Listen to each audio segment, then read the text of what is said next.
大切な人に命の危機が迫った時、あなたは身を挺してその人を守れますか。2025年1月18日、オーストリア・チロル州夜10時50分頃、国内最高峰グロースグロックナーの山頂付近では救助ヘリが山肌へライトを走らせていました。いたぞ。サーチライトが照らしたのはカップルの登山客。男女はもう夜にもかかわらず山頂付近で長時間停滞しており、彼らのヘッドランプを見た他の登山客から通報が入ったのです。山頂付近は凄まじい悪天候で風速は74キロ、体感気温マイナス20度の極限状態にありました。しかし奇妙なことに、救助ヘリに気づいてもカップルは救援要請のサインを出しません。山岳警察は機嫌に思いながらも救助不要と判断し、その場を撤退したのです。カップルのうち男性の方は経験豊富な登山家。頑なに救助を求めなかった彼は、この後標高3700メートル地点に瀕死の恋人を置き去りにしました。雪山の 3700m 地点に恋人を置き去りにした登山家。一体彼はなぜ取り返しのつかない間違いを犯したのか。極限の挑戦に魅せられたその男にとって、恋人の命よりも目標達成の方が重要だったんです。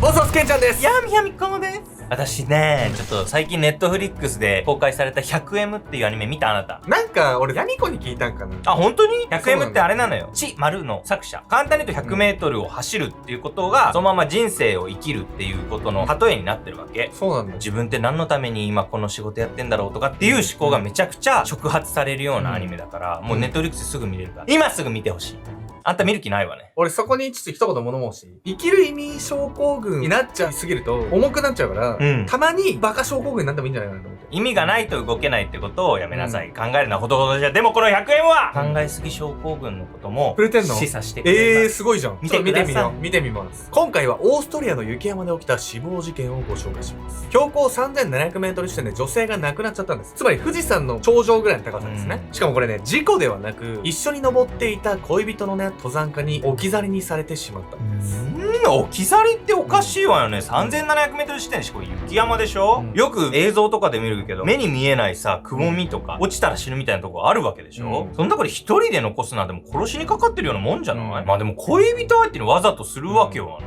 い。確かにこれわざとではないんですけど、恋人のエゴに巻き込まれてしまったんです。実は危険な状況になることは登山をする前から分かっていたんです。愚かな選択。2025年1月19日、オーストリア・チロル州グロースグロックナー。深夜3時30分、山岳警察へ一人の男性からの通報が入りました。救助をお願いします。彼女が山頂近くで動けなくなってしまったんです。低体温症の症状が出てるんだ。必死に訴えるその男性の名はトーマス・プランバーガー。国内外の様々な山を登頂している経験豊富な登山家でした。トーマスによれば、彼の恋人は山頂付近で体調を悪化させ、救助を呼ぶため彼だけが3400メートル地点の山小屋まで下山してきたといいます。話を聞いた山岳警察は夜明けを待って救助ヘリを飛ばしましたが、その日の山頂付近はかなりの悪天候。ハリケーン並みの突風が吹き荒れ、とてもヘリで近づける状況ではありませんでした。一体なぜそれほどの悪条件の中、トーマスとその恋人は登頂を目指したのか。事の発端はこの前日の早朝まで遡ります。山岳警察に救助を求める前日、1月18日の早朝6時45分、トーマスはオーストリア最高峰標高3798メートルのグロースグロックナー登頂を目指し、麓の村を出発しました。隣には恋人のカースティン・ガードナーの姿も。彼女は登山を始めてまだ1年ほどの初心者でしたが、自然をこよなく愛し、自身を冬の子、山の人間などと表現するほど、登山家の恋人トーマスとは趣味がよく合い、たびたび一緒に登山に出かけていたのです。そしてその日、2人が選んだのはシュトゥードルグラートと呼ばれる高難易度のルート。特にカースティンさんは冬季の登山経験がほぼなく、かなり背伸びをした挑戦に思えましたが、恋人のトーマスは自信満々でした。俺に任せておけば大丈夫さ。 SNS で自身の登山活動を発信していたトーマスは、界隈ではよく知られた熟練の登山家。過去にもグロースグロックナーを登頂しており、ロープやピッケルを使った高度な技術を要するルートにも慣れていました。彼にかかれば初心者の恋人のエスコートもたやすく思えたのです。でも結果として恋人を置き去りにしちゃうんでしょ。悪天候だなんて言ってたけどさ、ベテランの登山家だったらそれ予測できんじゃないの？そうなんです。実はこの時点では予想できたはずなんです。トーマスはね、すでに大きな間違いを犯していたんです。出発から7時間後の午後1時30分、トーマスとカースティンさんは標高3550メートル地点のブレックファストポイントと呼ばれる場所へたどり着きました。もうちょっとだな。少し遅れてるけど、まあなんとかなるだろう。トーマスは一息つきながら恋人のカースティンさんにそう問いかけますが、その考えは大きな間違いでした。なぜならこのブレックファストポイントは到達した時点で昼の12時を過ぎていれば絶対に引き返すべきとされているから。グロース・グロックナーの冬季登頂を目指すならブレックファストポイントへの到達の推奨時間は午前10時まで。昼を過ぎると冬の日照時間の短さを踏まえてそこから上へ登る危険度は跳ね上がります。この時間にブレックファストポイントに到達するには早朝4時には麓を出発する必要があり、6時を過ぎて出発したトーマスたちはそもそも2時間以上遅れていたのです。さらにこの時すでに天候は悪化の兆しを見せていましたが、それでもトーマスは構わず頂上を目指すことに。トーマス何考えてんの？これ以上遅くなっちゃうと危なくなるっていう時間とっくに過ぎてるわけでしょ、なんでそれなのにまだ頂上を目指そうとしてんのよ。それはトーマスにとって恋人の安全よりも自分の能力を世間に示すことの方が重要だったんです。というわけで本日のメトラキーワード、アスリートの自己愛的傾向について。古くから登山をはじめとするエクストリームスポーツを好む人は自分は特別だという感覚、つまり自己愛が通常より強い傾向にあるとされています。2018年のイギリスのヨークセントジョン大学の実験でもプロアスリートの自己愛的傾向はアマチュアより3ポイント、アスリートではない人より6ポイント高いと判明しました。そもそもスポーツは自分の能力が他者より優れていることを示す行為、注目を浴びたいと考える自己愛の強い人がアスリートを目指すことが多いのです。また SNS でいつでもどこでも発信できる近年の風潮もアスリートの自己愛的傾向に拍車をかけています。 SNS で登山の成果報告をしていたトーマスにとって途中で下山することはフォロワーに向けて弱さを露呈することと同義。自己愛の強い彼は自分の見栄のために登山の続行を決めた可能性が高いのです。登山家としての能力を示したいがあまり危険なコンディションの中頂上を目指すトーマス。この後彼と恋人のカーティスさんに自然の猛威が襲いかかるんです。動かない光。2025年1月18日、それはトーマスとカースティンさんが出発してから12時間を超え、グロース・グロックナーが夜の闇に染まった頃、近隣施設のウェブカメラは2人のヘッドランプが山頂を目指して進む様子を捉え続けていました。山頂付近の天候は悪化の一途をたどっており、風速は74キロにも達している状況。気温はマイナス8度でしたが、強風によって体感温度はマイナス20度まで達していました。こうして迎えた夜8時50分、山頂まであと数十メートルと迫った3700メートル地点で2人はついに動きを止めてしまうのです。それから2時間後、山頂付近に動かない光があると通報が入り、山岳警察のヘリが出動。警察は確かにサーチライトでトーマスとカースティンさんの2人を照らしましたが、彼らは何も反応を返しませんでした。救助は必要ないってことか。そう言っていぶかしみながらもその場は撤退した山岳警察。また警察は麓の駐車場に止められていた車のナンバープレートからその登山客がトーマスたちだと特定し、何度も電話をかけメッセージを送信しました。それでも彼らは応答しなかったのです。そして日付を超えた深夜0時35分、一度だけトーマスから折り返しの電話がかかったのですが、登山は順調に進んでいます。大丈夫です。彼はそう言ってすぐに電話を切り、以降は一切連絡が取れなくなってしまったのです。ちょっと待って、全然大丈夫そうに見えないんだけど。だって恋人のカーティスさん初心者で、山頂は嵐みたいになってるわけでしょ、明らかにおかしいですよね。この後ね、近隣施設のウェブカメラが戦慄の光景を捉えるんです。トーマスたちが動けなくなってから6時間後の深夜2時頃、近隣施設のウェブカメラは変わらず山頂付近に見える彼らのヘッドランプの光を捉え続けていました。そしてこの時間になってようやくこのヘッドランプが動きを見せます。そう、2つのうち1つのランプが下へ向かって動き始めたのです。もう1つのランプを山頂付近に残したまま、残されたヘッドランプは時間が経つにつれ弱まっていき、やがて暗闇に消えてしまいました。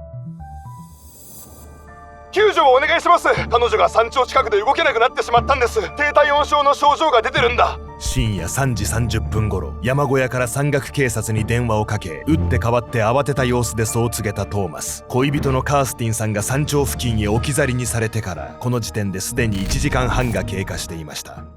自分一人だとどうにか下山できるんだけど、この悪天候の中だと恋人のカーティスさん連れての下山は難しいって判断したってことよね。まあそう聞けばね、事故と言われたら理解はできるじゃないですか。でも実はトーマスは悪天候の中登山を続けるっていうね、判断をしたこと以外にも明らかに重大なミスを犯してるんです。山頂付近で何があったのか、時間を遡っていきます。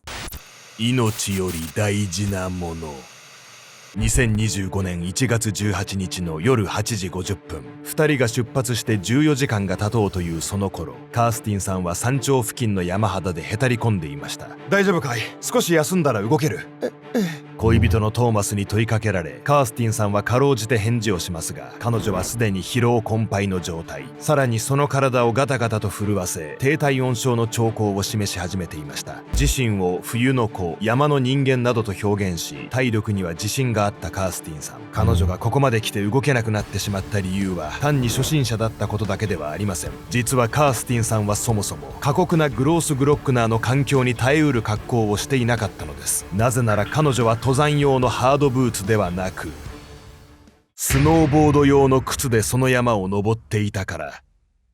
スノーボード用の靴は登山靴に比べて柔らかく、足首の安定性が弱いほか、地面に接した際の踏ん張りが効きにくくなっています。カースティンさんはいつ足を滑らせてもおかしくないその靴でオーストリア最高峰の登頂に挑んでいたのです。また彼女は背中に分割式のスノーボード、スプリットボードを背負っていました。岩と雪が入り混じるグロースグロックナーの山肌でそれは何の意味もなさず、その重量でカースティンさんの体力を奪うだけ。また強風が吹き荒れていたこともあり、ヨットの帆のように風を受けたそのボードが彼女の体勢をさらに不安定にさせていました。当然経験豊富な登山家のトーマスはカースティンさんの装備が冬の登山に適していないことも知っていたはずでした。やばくない？なんでトーマスはさ、初心者の恋人をちゃんとした装備にしなかったわけ？トーマスとしてはね、自分の目標達成が一番大事だと思います。なのでカーティスさんが登山に向いていない格好をしても、俺がいれば大丈夫だろうくらいの気持ちだったんです。カースティンさんが動けなくなってから2時間が過ぎた頃、目撃者の通報により山岳警察のヘリが山頂付近へやってきますが、トーマスは SOS サインを出しませんでした。しかし状況を踏まえれば、トーマスのこの判断は異常としか言いようがないのです。カースティン、大丈夫か？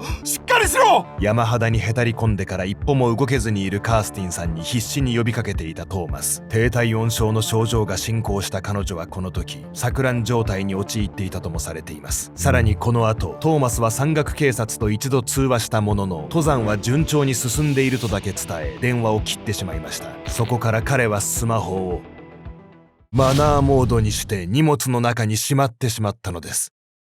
トーマスにどのような意図があったかは分かりませんが、その行為は警察の救援を拒んでいるようにしか思えませんでした。 SNS でたびたび登山活動を発信し、界隈では腕利きの登山家として知られていたトーマス。登頂できずに警察に救助されることは彼にとって許しがたい恥だったのかもしれません。そして深夜2時を回った頃、グロースグロックナー 3700m 地点で動けなくなった恋人のカースティンさんを前に、トーマスはただ葛藤していた。くそ、あと少しなのに。彼の目に映るのは山頂に立てられた十字架。数十メートル先のその目印が見えてからもはや6時間以上が経とうとしていた。恋人のカースティンさんは雪の中に座り込み、意識を朦朧とさせている。一刻を争う状態の彼女は岩陰や雪を掘った穴の中など、とにかく風をしのげる場所へ連れて行く必要があった。もう俺も限界だ。力なくため息を漏らしたトーマス。次の瞬間、彼は吹きさらしの中にカースティンさんを放置し、一人で下山を始めた。二人は万が一に備えて簡易テントや暖を取るためのアルミシートも持参していたはず。しかしトーマスはそれらを取り出そうともしなかった。それどころかカースティンさんの体力を奪っていた重たいバックパックやボードをその背中から下ろそうとすらしなかった。マイナス20度の暴風の中、彼女はほとんど生身と言っていい格好のまま、なすすべなく降りしきる雪に埋もれていった。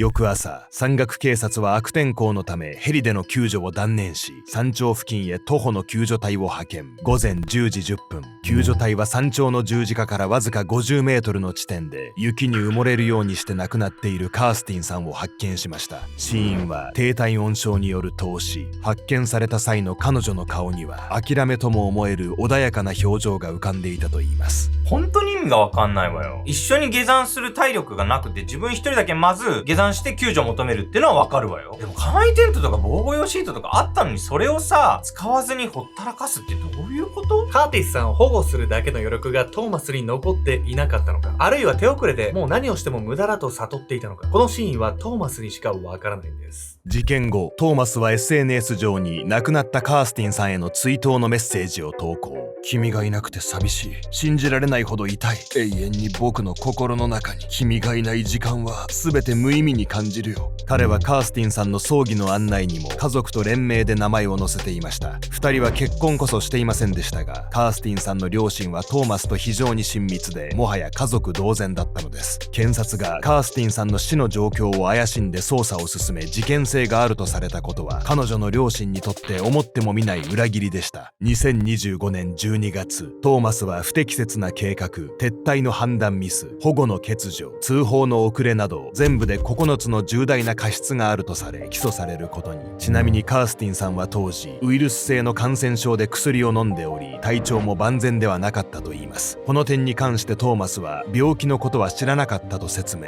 弁護人は山頂を目指したのは2人の合意の上でのこと、体調を崩すことは予測不可能だったとし無罪を主張しています。トーマスは現在も公判中で、有罪となれば最大で3年の懲役刑となる予定。どのような裁判結果になるか注目が集まっている状況です。悪条件の中、登山初心者のカースティンさんを危険なポイントまで連れ出し、彼女の死を招いてしまったトーマス。彼のような実力者が一緒だと、同行者は恐怖を抑制し、相手の判断を盲信する傾向があるといいます。実力者が能力を誇示するために無謀なゴーサインを出したとしても、同行者としては彼が言うなら大丈夫と思ってしまうもの。登山の世界において、実力者は承認欲求を満たすことより、第一に同行者の安全を確保する責任があることを忘れてはならないのです。登山などのスポーツでなくとも、あなたは限界を目指すことに心地よい興奮を覚えたことがないでしょうか。今一度独りよがりになっていないかを見つめ直す必要があるかもしれません。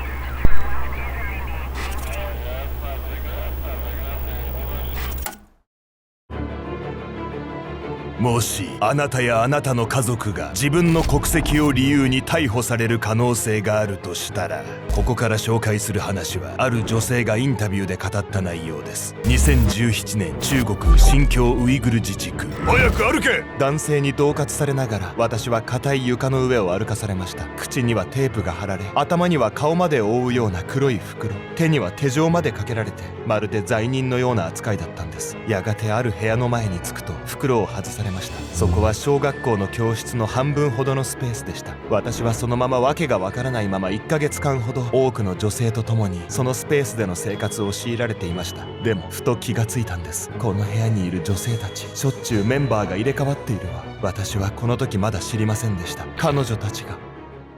生きたまま臓器を摘出され殺害されていたということを。何の罪も犯していないのに突然拘束されてしまった人々。彼らが拷問を受け、生きたまま臓器提供させられた理由とは。およそ150万人もの人々が不当に扱われたのは、彼らがウイグル人だったからです。